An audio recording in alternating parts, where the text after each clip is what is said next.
예수님이 십자가를 지시기 전에 참 신앙생활이 어떤 것인가 우리에게 알려주시죠.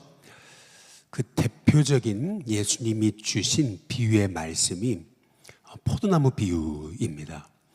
예수님이 내가 참 포도나무요 너희는 가지다 라고 말씀해 주시지 않습니까?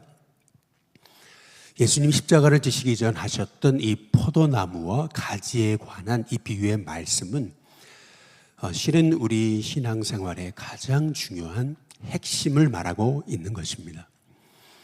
다시 말해서 가지가 포도나무에서 떨어지면 가지는 죽은 거잖아요.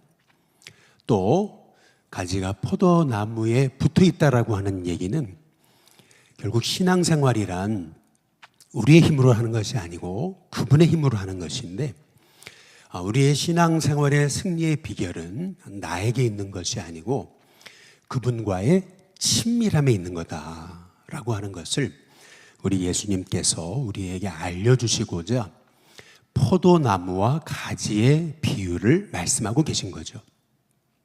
이 포도나무와 가지의 비유에 관해서 말씀하시면서 예수님이 우리에게 주셨던 말씀 가운데 너무나 중요한 말씀이 있어요.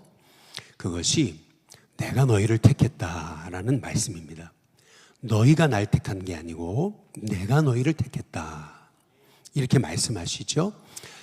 그러시면서 예수님이 주셨던 말씀이 있어요. 그것은 너희는 이제 더 이상 종이 아니다, 친구다, 이렇게 말씀하고 계시잖아요. 종과 친구의 차이가 뭡니까? 종은요 사귐이 없어요. 그런데 친구는 사귐이 있는 거예요. 다시 말해서 예수님이 십자가를 지시기 전 제자들에게 신앙생활의 가장 중요한 승리의 비결을 알려주시는데, 그 핵심은 어디 있는 거냐면 바로 너희가 나의 친구다라고 하신 그 말씀 속에 있는 것입니다. 다시 말하면 신앙생활 승리의 비결은 예수님과의 친밀함에 있다, 사귐에 있다라고 말씀하고 계시는 거죠. 사람은 누구와 친하는가라는 걸 보면 그 사람이 무슨 행동을 하는가 다 알 수 있습니다. 예를 들어 문제하고 친하면 그 사람은 결국 문제에 사로잡히고, 염려와 친하면 그 사람은 늘 걱정에 사로잡히고, 그리고 불신앙과 친하면 그는 하나님을 신뢰할 수가 없습니다. 아무리 성경 공부를 많이 하고 아무리 교회를 열심히 다녀도 말이죠.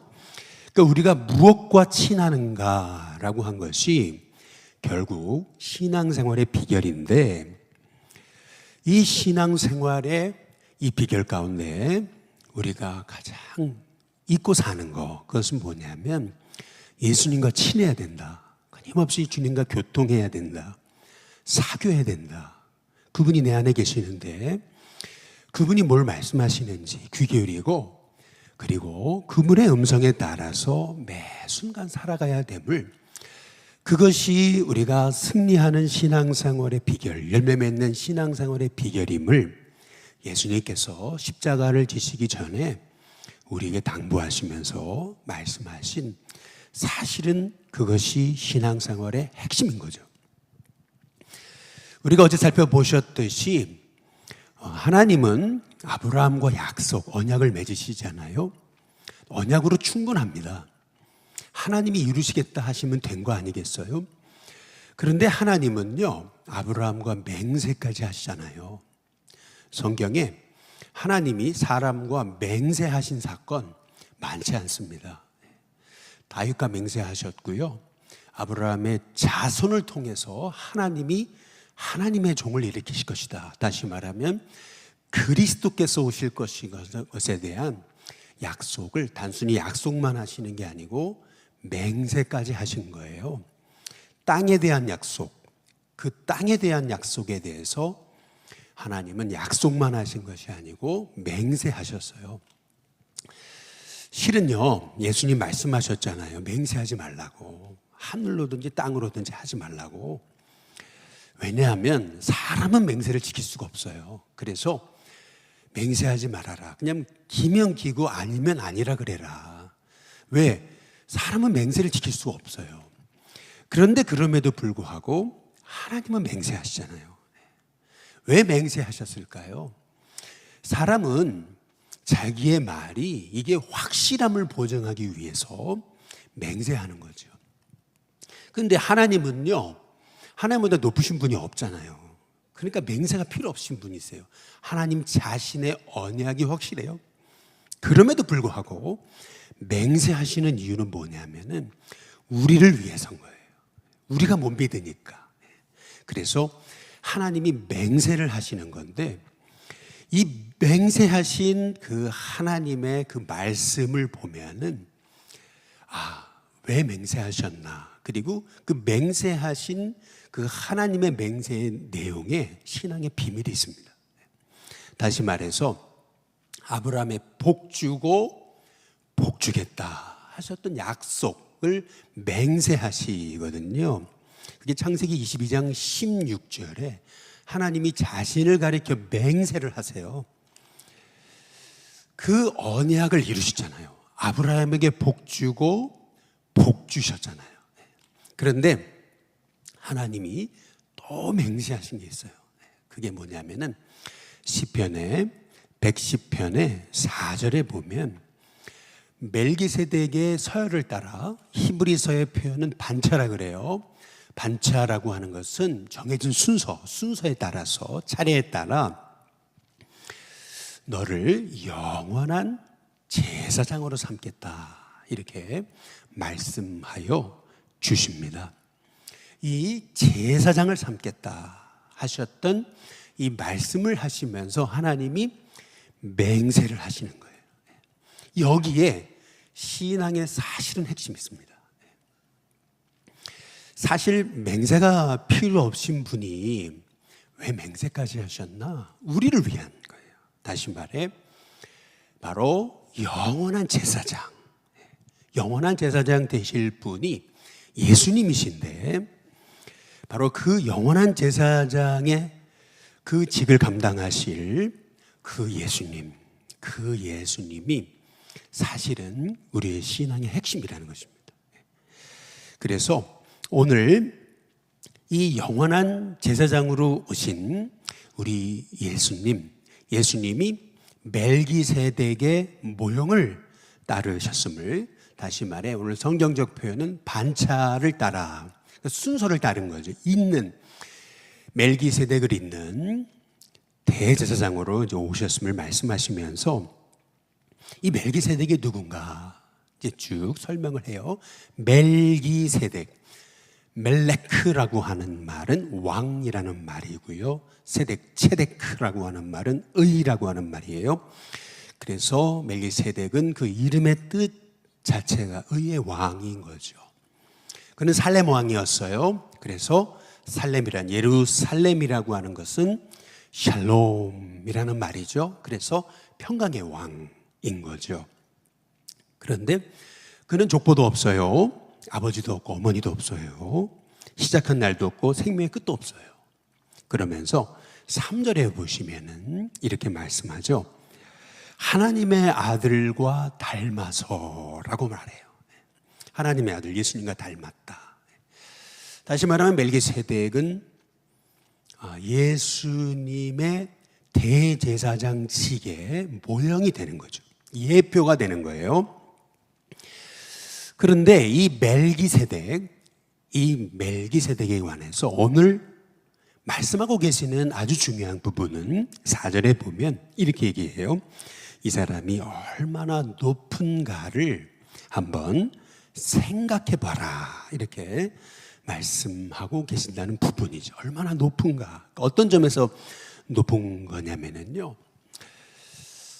롯이 이 소돔과 고모라 땅에 있었던 전쟁에 휘말려 가지고, 그래서 엘람 왕 그돌라오멜이 이끄는 4대 네 개 나라의 그 연합군에게 이 소돔 왕의 그 군사들 5개 나라가 패하면서 롯도 포로로 끌려가잖아요.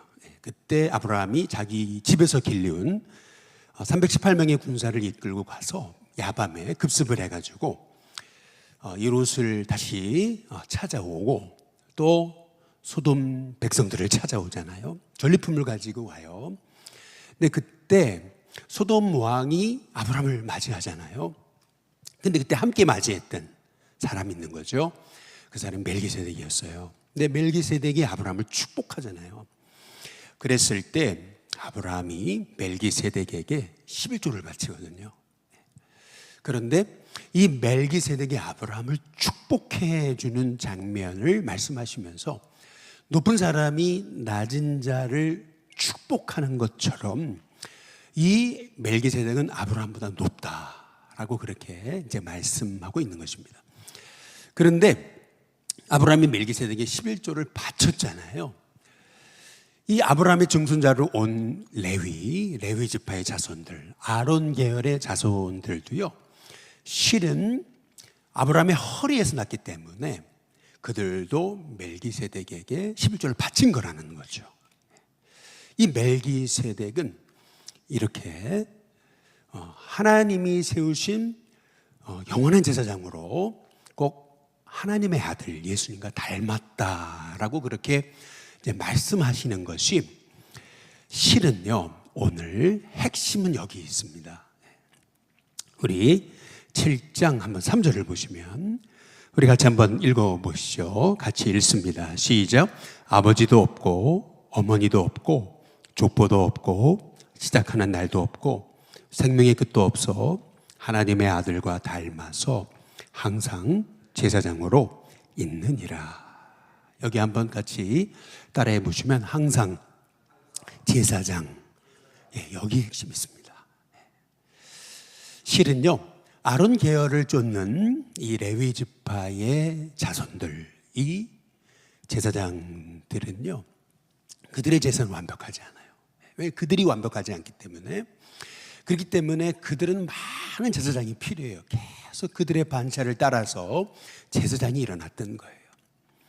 그런데 멜기세덱의 반차 순서를 따르는 예수님 제사장은요, 그 제사장직이 한 번으로 족한 거예요.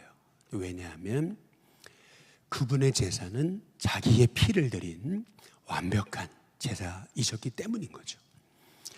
그래서 이 예수님의 이 제사장직은요, 2000년 전에 끝난 게 아니에요.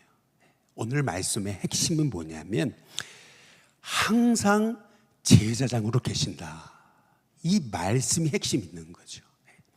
그러니까 다시 말하면 왜 하나님이 아브라함에게 복 주고 못 주겠다 맹세하셨잖아요. 맹세가 필요 없으신 분이, 맹세하지 말라고 하셨던 분이 자신을 가리켜 맹세하셨던 것은 하나님 자신을 위한 게 아니고 우리를 위한 거거든요. 그런데 항상 멜기세덱의 서열을 따라 제사장이 되게 할 거다. 항상 제사장이라고 시편 110편에서 말씀하신 이유는 뭐냐면요, 핵심이 여기 있습니다. 제사장의 역할은 뭐예요? 제사장은 백성들의 죄를 짊어지고 하나님 앞에 1년에 한 번 들어가서 대제사장이 지성소에 들어가서 제사를 드림으로 백성의 죄를 속하기 위해 자신도 연약하지만 그 하나님의 성소에 들어가서 모든 백성의 죄를 짊어지고 그 죄를 사하기 위해 엎드리는 거잖아요.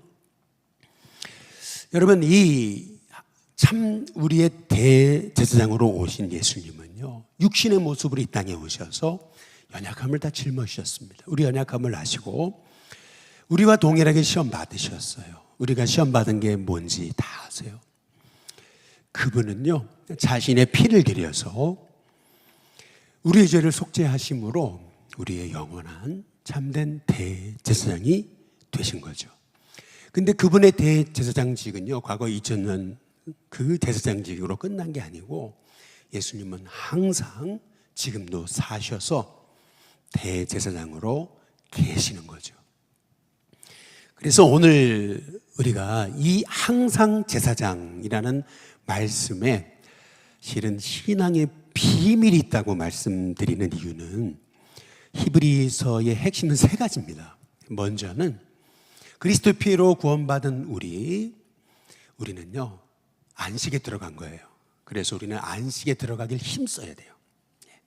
근데 그 안식에 들어가는 방법, 그 그것은 뭐냐면은 그리스도의 피를 힘입어서 대제사장 대신 예수님을 힘입어서 항상 때를 따라 돕는 은혜를 얻기 위해 은혜의 보좌 앞에 나가야 되는 거예요. 나아가야 되는 거.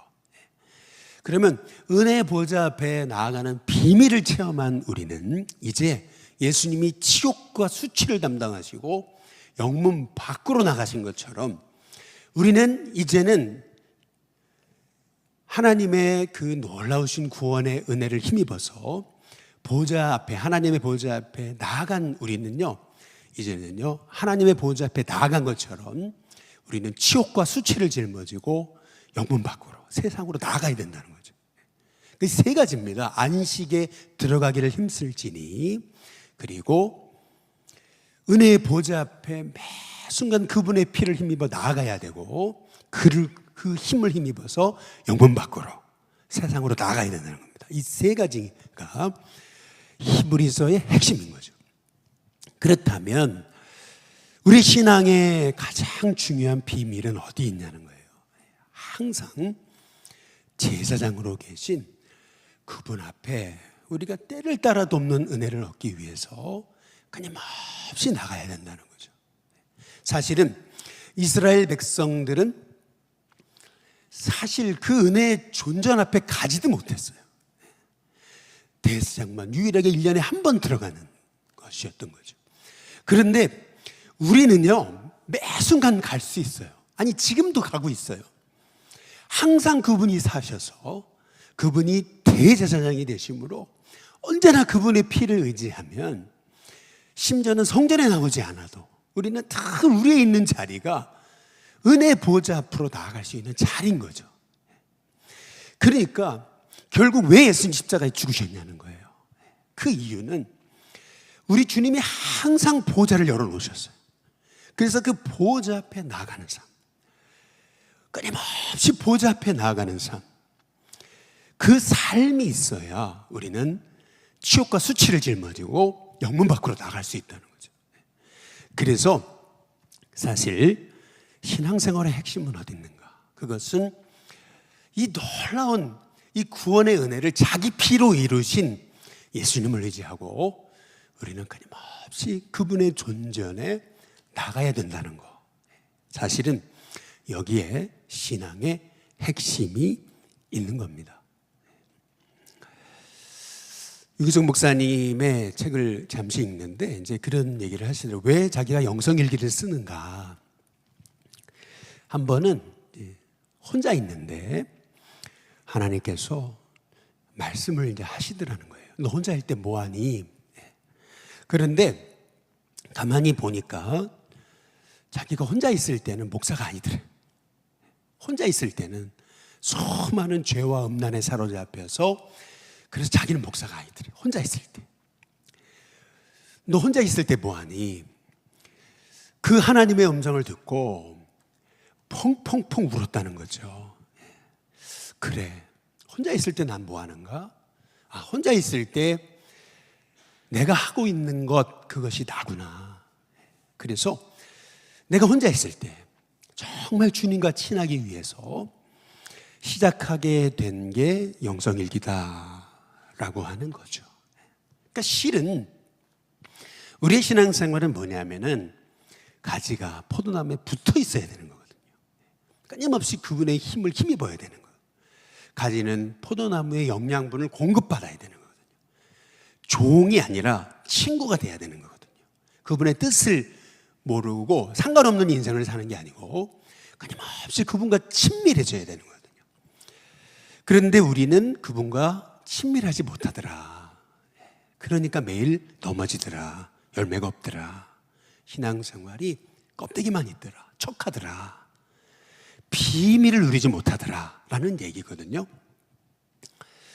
고린도 후서에 6장 1절에 보면은 바울이 신앙의 너무나 중요한 비밀을 얘기합니다. 우리는 보통 주님을 위해 살게요 이렇게 얘기하잖아요. 주의 영광을 위하여 일하는 거, 이게 내 인생의 목적이에요 이렇게 얘기하잖아요. 너 왜 사니? 그러면 주의 영광을 위해 살아요. 하나님을 위해 살아요 이렇게 얘기하잖아요. 그런데 사실은요, 신앙생활의 비밀은 하나님을 위해 사는 게 아니라는 거죠. 고린도서 6장 1절에 보면 바울이 이런 얘기를 해요. 우리가 하나님과 함께 일하는 자로서 너희를 권하노니 라고 말해요. 핵심은 뭐냐면 하나님을 위해서 사는 게 아니고요, 하나님과 함께 사는 거예요. 하나님과 함께 일하는 자로서 너희를 권한다. 이게 바울이 너무나 중요한 신앙의 비밀을 고린도서 6장 1절에서 말하고 있는 거죠. 우리는 자꾸 주님을 위해 산다 그래요. 그러나 이 표현이 굉장히 멋있고 아름다운 표현 같아도 실은 우리가 하나님을 위해 사는 게 아니고요, 그분과 함께 사는 거예요. 그분이 하시는 거예요. 뭐 이렇게 비유하면 좋을 것 같아요. 누가 여러분의 집에 찾아와서 며칠 같이 살게 됐어요. 그런데요, 누가 우리 집에 와 살아요. 그런데 나와 함께 사는데도요, 별로 밥도 같이 안 먹고요, 아는 체도 안 하고요, 눈빛도 한번 안 마주쳐요. 대화도 없어요. 남이에요. 그냥 내 집에 와 사는데. 여러분, 그렇다면 함께 산다고 얘기할 수 있겠습니까?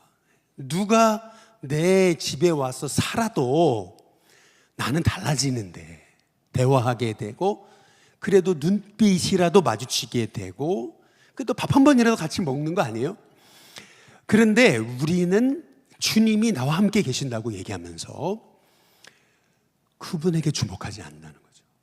그분과 사귀지 않는다는 거죠. 그분께 말씀드리지 않는다는 거죠. 그분의 음성에 청종하지 않는다는 거죠. 함께 사는 게 아니에요. 남남인 거예요. 같이 동거는 할지 모르겠어요. 그러나 눈빛 한번 안 마주치는 부부와 같은 거죠. 결국 신앙생활이란 예수님이 내 안에 오셨는데 내가 얼마나 그분과 눈빛 맞추고 그분과 대화하고 그분의 음성에 청종하는가, 그분과 사귀는가, 친밀한가, 내가 정말 예수님의 친구 맞는가, 나 혼자 있을 때 얼마나 그분과 깊이 만나는가. 여러분, 거기에 사실은 신앙의 비결이 있다. 내가 너희를 택했다. 이는 가서 너희로 열매를 맺게 하고 열매가 항상 있게 하여 너희가 무엇을 구하든지 다 받게 하려 함이라. 이미 우리 안에 예수님 오셔서 승리의 비결을 다 주신 거죠. 그 비결이 되는 말씀이 뭐냐면요, 항상 제사장이라는 거예요. 과거 2000년 전만 제사장이 아니에요. 지금도 우리의 제사장이 됐어요. 그래서 언제든지 내 있는 자리에 어디서든지 그분 앞에 갈 수 있어요. 사실 그게 신앙의 비결인 거죠. 저와 여러분, 예수님이 자기의 피를 들여서 우리와 하나님 사이에 딱 막혀진 그 휘장을 자기 몸으로 들여 모든 걸 다 찢으시고요, 언제든지 그분 찾으면 우리 하나님을 만날 수 있는 축복의 사람으로 우리를 만드셨어요. 얼마나 이 놀라운 비밀입니까? 이 구약에는 상상도 못할 일이에요, 이건요. 하나님이 맹세로 보증하시면서 그게 이렇게 귀한 거니까 아브라함의 복주고 복주겠다 이루셨잖아요, 약속을.